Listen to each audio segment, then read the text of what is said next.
Yo, what's up mga katis? Magandang hapon po sa ating lahat. Yan, so andito na pala tayo sa itong Bolton Bridge yan mga katis. Yan, sa unahan nating update, dyan po tayo sa taas. Yan, pinasilip natin yung anong meron dito sa itong Bolton Bridge kasi yun nga po ay yung nabalitaan natin. So pinuntahan lang talaga natin itong mga ganito, mga pangyayari po na dapat talagang ma-update.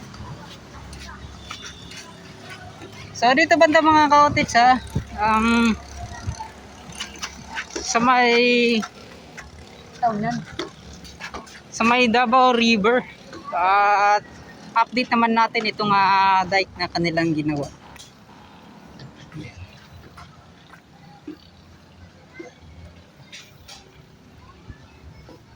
So bagong lahat, mega shoutout pala sa lahat ng mga Sol supporters natin dyan. At syempre sa mga silent viewers na di pa nakakapag-subscribe. Baka naman mga kaotits. Yan, maraming salamat po.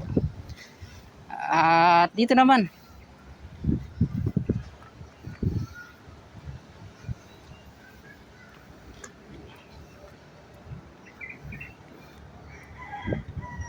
So, laging pagpunta natin mga kaotis kung bakit ganito pa lang to palagi ay yung budget pala. So, parang hindi pa siguro na punduhan. Yung paggawa po ng katulad ng ganito mga kaotis. So, ito talaga yung finish na niya. So, gagawan po yan ng ganito. So, budget na lang po yung kulang para maging ganito na po yung itsura nitong dito sa bawat gilid ng Davao River.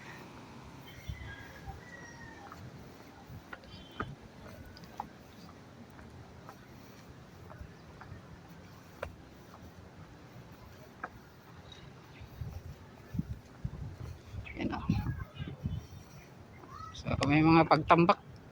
At binalikan lang talaga natin mga coaches kasi yun nga po ay titingnan natin kung ano na po ba yung mga natapos nila dito sa paggawa ng dike. Yan, kasi yun nga po sabi ni Sir na ngayon daw December 15 ay tatapusin na daw nila. So tingnan nga natin ano yung mga update. So umuulan na mga coaches biglang umulan. Ay nako, napakaswerte naman So, sana ganito lang mga katitso, huwag masyadong malakas. Araw po ng linggo ngayon. At ito.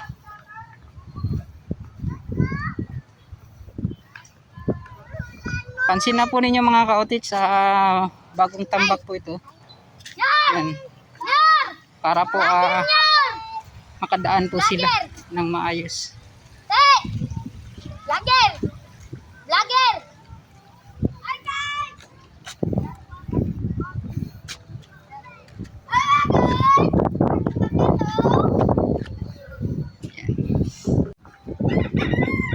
Yan. So, backline na puntaan ng mga kaotits.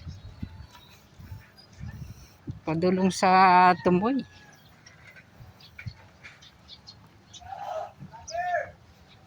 Uy, shout out. Yan. So, ayan, umuulan na. Biglang lakas po mga kaotits. So, sana wag naman po yung masyadong lakas mga kaotits para makapagtuloy-tuloy tayo sa pag-update.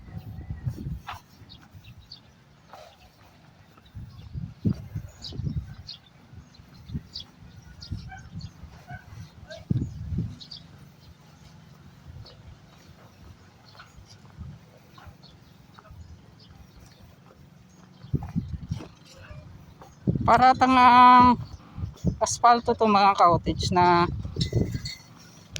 itinambak dito. Saan kaya tong area na pinagkuhanan? Yan ang asfalto to.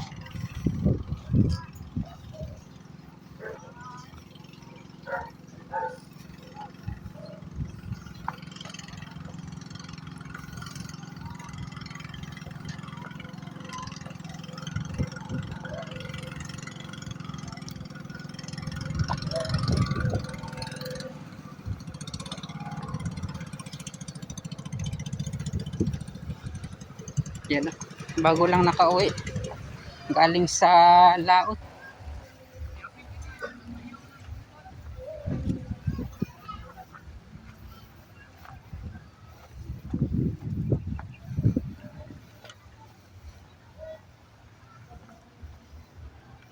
So mga cottage, magkita-kita tayo dun sa unahan. Yan mga cottage, at malapit na po tayo.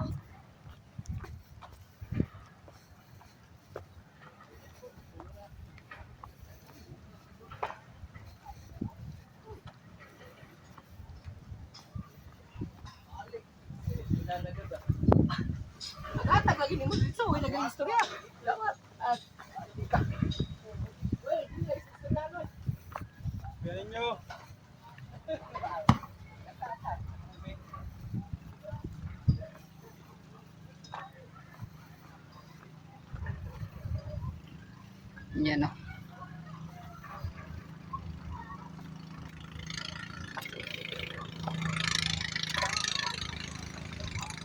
Ay mga gyo. Buong gitu. Yan na. Ay. So ito mga cottage ay natapos din hanggang doon po sa dulo nila mga cottage. Yan. Yung paggawa nitong retaining wall. And then yung pagtambak nila mga cottage ay ito na. Pataas na po siya at may ipapantay na dito. Yan, sinearch ko kanina mga cottage yung kaibahan po ng retaining wall at itong parapet wall. Yeah, so yung retaining wall pala, yun yung nakabaon siya mga cottage. At tapos yung parapet wall, yun po yung nakikita natin sa taas. And yung parang harang. So yan, comment down below mga cottage kung mali po tayo or tama po yung mga naipaliwanag natin. So doon banda mga cottage ay nagtatrabaho sa unahan. Yan. Inulit ko, ito po ay from Vicente Lao.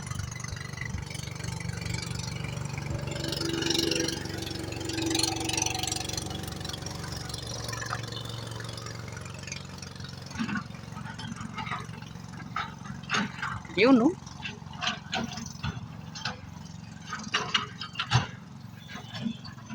Ginagastusan talaga nila mga cottage. Yan. Kita nyo ilang plyboard lang po yung kanilang ginawa para po yan, yung hulmaan niya mga cottage, tapos ay para mabuhusan talaga ng tuloy-tuloy. So good job. Okay, share ko na ito. Go, sayang hapon. Vlog ko Yan, ay shoutout kay sir. Yan shoutout kay sir. Lagi. Siya lagi ni Conron. Siya nangunay. Ha? So kung giday siya no, naagi siya ka skills gyud. Full around. Kaya kayo nyo no, kay gigastuhan gyud ninyo kuan ba? Plyboard. Plyboard ba tawag na sir? Plyboard ba tawag na no? Tapos gigastuhan gyud ninyo ba para taas gyud kayo yung mabuhusan. Kano sa man ay mahuman?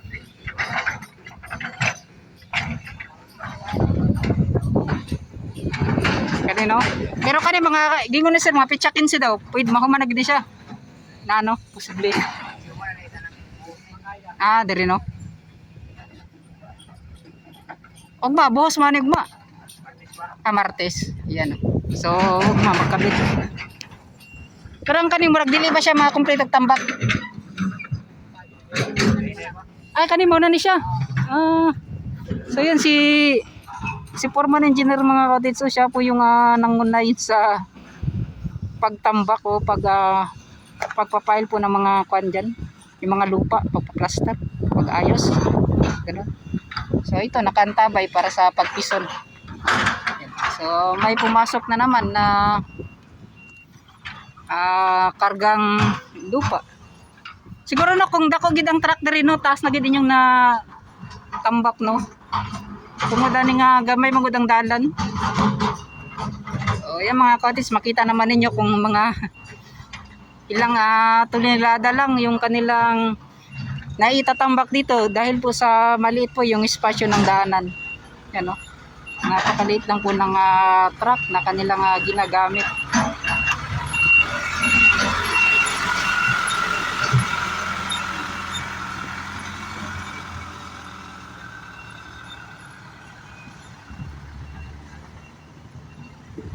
Wala pa ba yung nakitaan nga kwan dira no? Kanang dira sa may tulay, wala pa yung kwan no? Wala pa may nakitaan nga na nagtrabaho dira, wala no?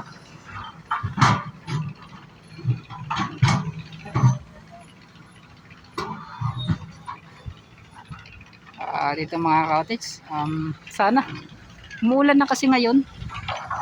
Sana wag pong masyadong malakas.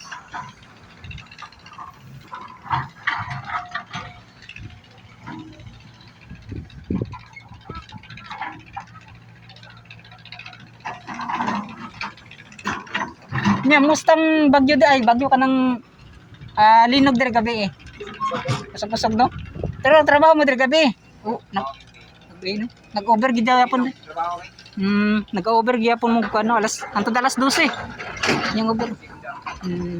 So kaya madali lang matapos mga kaotits yung kanilang ginagawa. Unsang kusog katong pila mga duha o tulo ka semana or karon? Katong niaging mga duha ka semana man ata to. So naglinog gyapon god. Ansay kusog karon or katong niagi? Gabi no? So yun ang mga kautis, kusog gid ang gabi. Murag pareha man sila 6 plus mga kautis yung mga magnitude pero iba talaga yung lakas kagabi.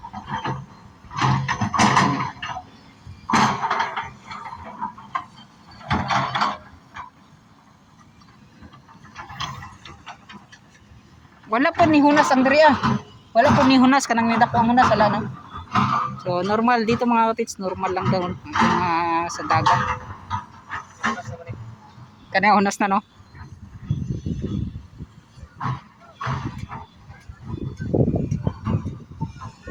Hindi kaya nag-aftershock man gud to gabi gud.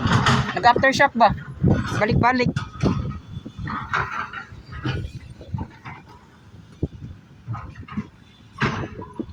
So yun. Mga nasa 1 metro na lang mga cottage yung yan para maipantay na dito. Nga po gaya ng sinabi ko na kapag may espasyo lang talaga sa daanan itong access road nila ay dito sigurado tapos na sa kanilang pagtambak. Kita naman ninyo kung gaano po kaliit yung ginagamit nila na panghakot po ng lupa.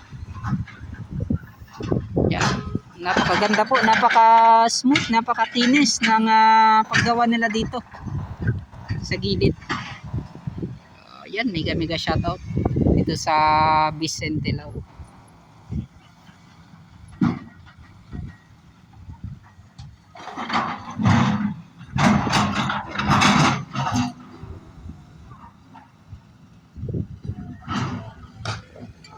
Yun o.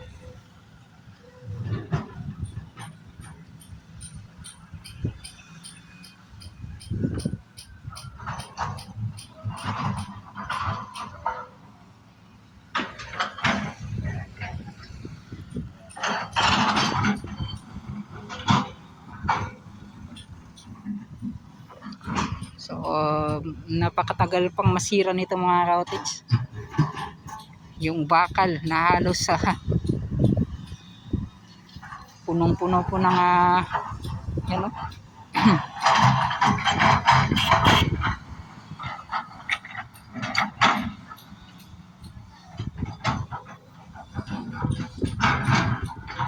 So, yun mga cottage, siguro dito ko muna tatapusin yung pag-update. Kita na po ninyo kung ano po yung improvement. So, sabi ni sir, yung naging operator na ngayon si foreman engineer. baka sa December 15 yan ay makakompleto na yung kanilang ginagawa dito para po mas advance po yung alam nyo naman ngayong December, so magbabakasyon po yan sila yan, so baka December 15 daw, so titingnan natin yan sa ating pagbabalik dito kung ito pa may ipapantay na nito.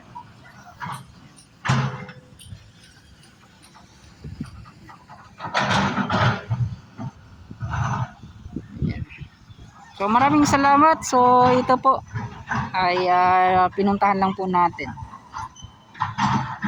So, napakalaking pagbabago na talaga dito po sa Davao River.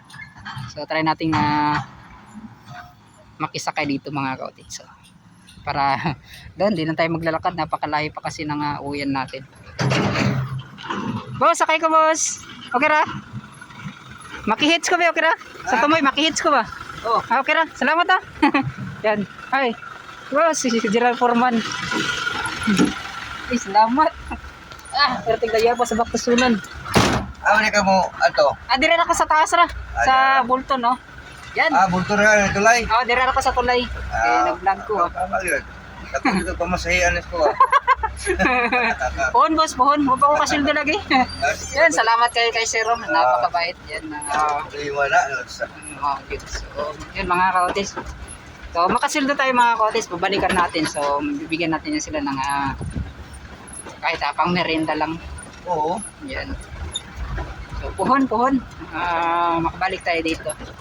Yun, no? So, muna yung last niya, sir, or sa tumoy pa? Ano yung last niya? Muna ni, no? Oo. So, nakadepende na lang. Kung po yung mo trabaho sa, paano po, di ka duha. Oo, kaling dire. Ang PCCP. So, Siminto ko na ni. siminto na nyo na dire? Oo, siminto ko na dito. Dili kami magsiminto na. Lahi nang magsiminto. Lahi Yan, sa mga kapatid sa... Kato, pero ingon tong mga bakal. Iwan to. Kani mag-repair pa kaya hindi mo ganyan mga trabaho. Nakigamit mo yung dala na. So, kailangan ginrepiron, no? Pero hindi na kayo. Suko na kadipi yan eh. Mao. Boss ninyo. Ay, wala si boss ninyo. Boss. Di ba, sa inyong pagkadagi, murag-murag, gaya pang itsurahan, no? Oo. Lagi, makaagi ka to itong pang repair niya. Tingala gani ko, nga na yung murag asfalto man ata, no? Espalto to, binakbak naman to dyan sa pagkiruhan. Sa bangkiran to galing. Okay, gilisan mo na, espalto na niya kay, wala na. Pero kamurag yung pinagtrabaho dito? Oo. Nga, maayo. So, at least na may pang panjod, pang tambak dira, Oo. Kana, mas murag gahi na gid siya. Dahil lagi na siya, di lagi na siya mulapok. Kanina naman lang yung portion. Kanilang dire. Magkula na siya dire. Matindang ka na eh. Maog yun. So, maglisod yun ko ano, kanang agi. Oo. Wakay karga dire niya. Pasanay. Pagsigir ang kamas mong ligid, okay lang kargado. Mas maibang kargado di ay. Okay. Mas bukat. Naka-counterweight mo siya. So, ano ni siya, no? So, ito na mga kautits, oh. Mapod lagi, nga ni, kay mulubak po siya, no? Lumba kayo. Pero di na niyo tanggalon or tanggalon gihapon? Kuha na siya. Ipatag na lang. Ipatag na siya. Bunuhan na siya yung nani. Yung mountain mix. Mao tawag og mountain mix. Oo. So mountain mix pala yung tawag sa ganitong lupa mga kautits. Mountain mix o earth peel. Earth peel. Lain mo ang earth peel o ang mountain mix. Ang earth peel, kuha na to siya. Yuta lang to siya. So di mo to pwede mo tambak ng ani kay pero makulan mulapok mo to. So mountain mix yung ibutang ani. So klase-klase gid pangalan sa yuta sir no? Oo. So ang mountain mix mao na dili ginagamit sa kanang earth peel. Kanang mga nakita nato sa concert kana sa Davao Coastal Road sa may nga ginagamit nila na sa Davao. Kanang Coastal Road ba kanang ginapagtambak nila? Namin project na kanang sa sa tumoy sa inyohan naman to. kato dito sa may Arterado. Ako na ba gamit ang ulit sa kakaroon? Buwan pa lang. Mga almarak, katong dagko kin bato. Kato mo na to siyang kwan. Kay di mo to pwede di mo di gamit ang almarak. Kaya nga naman, at hindi si maguna na kung yuta yung gamito na pagdako sa tubig, manlason naman to siya. Paglubong sheet pile, ng bakal, wala nang butang bato, armor rack. Armor rack ang mga dako, di tawagan armor rack. May isansan dito sa sheet pile nga kuan. lubong. Lubong. Yang ibabaw na, mo na butangan na nagyuta. Or tinignan ko sa mga dapat may klase sa pang tunana nga yuta, nagitawag ko item tuuan Kanana siya. Mo na nang ginagamit nila dira sa sa coastal karon. Sa coastal karon. Wala pa nagamit ana karon. Nagsige pa nagtambak og ano sa murag. Pero kailangan katugid ang gamiton dili nga ni nga klase. Oh, dili. Wala po kung guni. Pag kani mo siminto ni mag-mold ang ilalong ani. Ay, so no. Mag-mold ang siminto muhangir. Pag hangir na. Amo din mag-cost day umuana na siya mo lubong. Bitak siya. Kinahanglan siya nga i-compress siya po lang ang butangan na item tuuan. Item tuuan. Grabe no, nagida yung mga klaseng pangalan. So yun nga po mga kautits, sabi kasi din doon na pagtanungan natin. So sa kanya may mga pangalan po mga kautits, yung mga bawat lupa po na itinambak. So kaya nga sabi po daw niya na ito mga lupa, ini-examine po yan ng mga DP kung pwede po daw ito gagamitin o hindi. Nga na sir, no? So ganun po mga kautits ha. Hindi po yan na kailangan may lupa doon, kailangan ayun lang yung pupunin, hindi po ganun mga kautits. No, di pwede. So, ang cause niya kay basig may mong lapok or matunaw sir no. Mo na dahilan. Ito na nga. Nanay PCCP. Pag nanay PCCP, intentional ba na siya kung unsa ang ipambutang sa ilalong ng mga items. Barinahan na siya. Kabantay ka ng mga highway na mga bangag-bangag magbarinahan. Tester na, testiran nila. Mga testing. Testiran nila kung pasar ba ang mga items na ipagamit niya. Sapat ko. Kaya no, nga nagiday kasi klaseng. So yun, magpasalamat tayo kay sir mga kautits na yung mga bawat lupa po na itinambak. So ganun mga kautits yung mga pangalan. So at least may mga idea tayo na nalalaman kay sir. Mag-soldering galing ka na, dili ka pwede po gamit ng yuta, kung mga yuta, mga mountain mix or airfield, di ka pwede gamit na. Paano ka-notice baka na kung sa soldering, ikan sa gutter, sa siminto, na 150 meters nga dili simentado, ang imo ibutangan na kining item tuuan. Dili po siya pwede balas. Dili no? Dili po sugot taga DP ana. So kato, feel man to siya sir, unsay kon nimo ato nganong asa to? katong dito bingon nimo. Okay ra po to siya. Ito. Na may para to finishing ato. Gitambakan na to kay gumikan sa ang embankment niya is 1 meter more, mataas pa. Kailangan sumunod tong ikon sa taas niya. Tambakan sa to bago sa butangan og item tuuan. Sumaw po day. Finish na gyud. Naipaliwanag ni sir mga kautits. Item tuuan ang last good din ng concern. Asa magkamo ko concern? Ara diyan Ay kanimo na yung kwadra. Yan. Salamat kay sir. So Vicente Lao, napakabait po nila mga kautits. Sa totoo lang, kagaya doon sa dulo sa Arcastillo. Yan. UBI Obesity Lao na dia. Mao gani. IBI Vicente Lao. Abot na ba dito? Dito na ako. Kapila na ako nakabalik dito Yun no. So asa po na yun ako ang mga yuta sir? Dito sa Tigato. Sa Tigato. Galing kayo dapat sa bukid no? Yung gibutang diri Yan. So yun mga kautits. So ito po yung access road nila. Yan. Salamat kayo sir Sige. Ito na to. Yan, salamat kayo sa pangalan po sir. Jerry. Sir Jerry. Yan, salamat sir. Yan. Puhon na lang sir Oo. Puhon. Kasi makabalik ka. Yan, salamat. Yan. So ito, salamat kay Sir Jerry. Na nakasakay tayo dito mga kautits. Napakalayo pa kasi ng ating lalakarin papunta dito sa dulo. Dito nga tawag nito, itong Bolton Bridge. So, item 201, yung tawag pala. So, yan po yung mga nakikita natin, yung tinatambak nila. So, bago po, yan, lalagyan ng asfalto. So, may idea na naman tayo mga kautits. May nakuha na naman tayong malaking kaalaman. Yan, doon kay Sir Jerry. Yan. So, ito na po yung Bolton Bridge. Siguro dito na ako na magpapaalam.